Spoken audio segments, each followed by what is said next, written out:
E-auto testā šobrīd jaunais Toyota Camry. Camry ir interesants visādā ziņā. Pirmkārt, jau jāsaka, ka tas ir auto ar lielu pieredzi, proti Camry sāka Toyota ražot jau 1982. gadā, un šobrīd mēs varam redzēt 9. paudze Toyota Camry, un kurā ir iebūvēts dzinējs hibrīds 5. paudzes. Motortāpā mēs redzam 2,5 litru hibrīdu dzinēju, attīsta 230 zirgspēku jaudu, kamēr bišķiņ dzesējās tāpēc, ka no 0 līdz 100 auto var sasniegt 7,2 sekundēs. Manā vērtējumā 2,5 litrīgais dzinējs ir kā reiz viens no labākajiem, kas Toyotai ir. Patika jau RAV4, ka viņš ir, un arī šeit. Taču es nevarētu teikt, ka es sajūtu to dinamiku.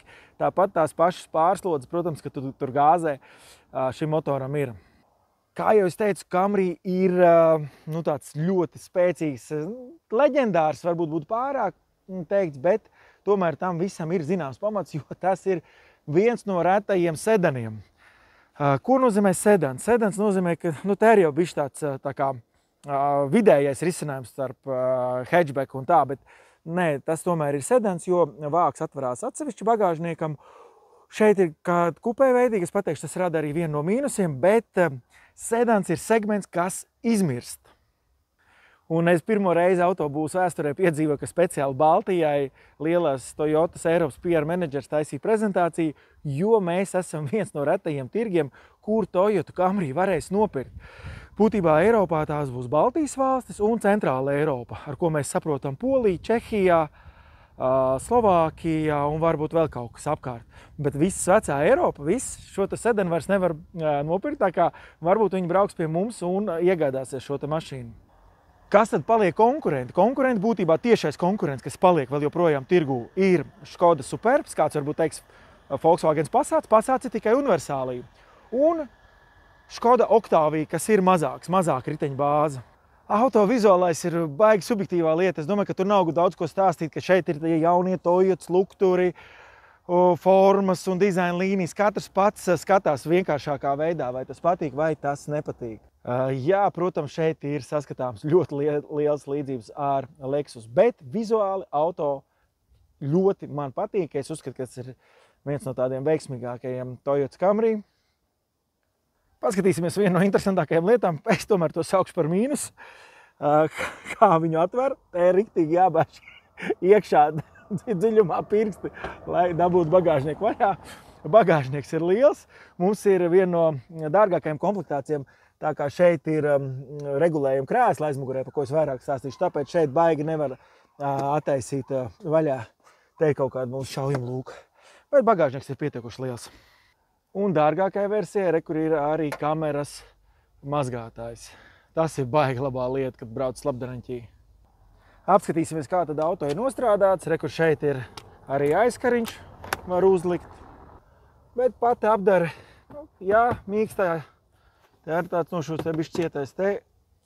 Un tā mums izskatās aizmugurējie sēdekļi, salons, klimatiņš un USB. Tā kā tas ir sedans un mums maksimālā komplektācija, tad lūk te mēs redzam izbīdās mums konsoli un šeit mēs varam, piemēram, atbīdīt krēslu, kā arī regulēt klimatu un krūzītes. Pirmais un galvenais plus, ko es tomēr gribu atzīmēt, vienmēr skatos uz tām mašīnām, uz atpakaļ skatu kameru. Beidzot, jā, tas ir tas, ko es gribētu kā minimumu. Jā, tā izšķirtspēja ir daudz labāka. Protams, pavisam cits kaut ko mēs varam redzēt naktī, bet mēs šobrīd dienā testējam. Bet šis ir pozitīvi. Paskatāmies tālāk. Visu klimata kontroli, visus podziņām. Smuki saprotam reaģē, var koriģēt.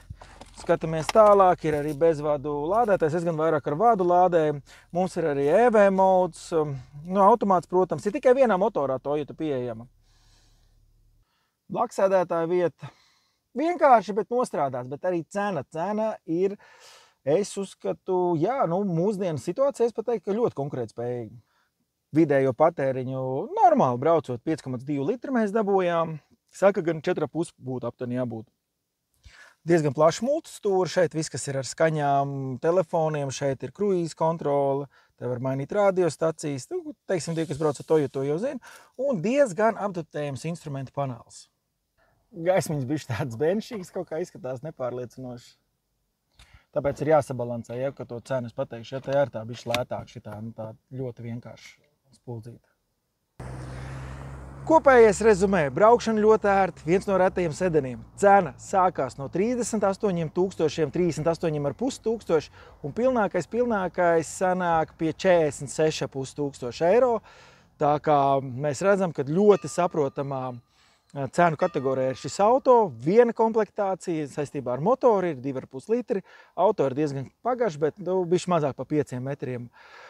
Braukšana laba ir, jā, tāds pārslots, tas nav dinamisks auto, tā kā tas ir lētāks auto un, teiksim, top menedžeriem aizmugurē tad jāskatās ir vairāk prēmijumā, bet mazā līmeņa vadītāji, kur brauc tomēr ar šoferi, jā, aizmugurē var pieregulēt krēslu, var uzlikt aizkariņus, var uzlikt arī aizkariņus aizmugurē, šo to ar klimatu pamainīt, skaņas pielikt klusāk, skaļāk no aizmuguras, jā. Bet arī pašam braucējiem, esot šeit pie stūras, ļoti labi, un būtībā, kas tad ir tie sedani? Sedani vēl joprojām Eiropā ir palikuši šī te taksī segmentā. Tādi man ir pirmie iespaidi par Camry. Un, ja tev interesē šī segmenta auto, izvēle jau nav liela, un Latvija ir viena no retajām valstīm Eiropā, kur šo auto varēs nopirkt.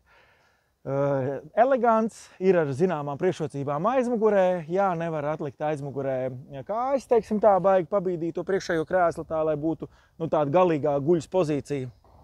Ja kādi jautājumi vai vairāk grib uzzināt tehnisko informāciju, kā parasti auto video, mums apakšā pie šī te video, vienalga, kur tu skaties YouTube, Facebookā, TikTokā, ir links uz auto. Un tur ir vairāk tehniskie dati parametri, riteņu bāzes, tilpumi. To visu var tad apstīties. Iespaidi kopumā pozitīvi, manuprāt, ka cenu kategorija, kas šobrīd 2024. gada oktobrī no 38 līdz 46 000 eiro, ir ļoti vērā ņemama. Es pat teiktu, ka ļoti konkurētspējīgi. Tā kā piesako un tiekamies auto. Laižam maiņās.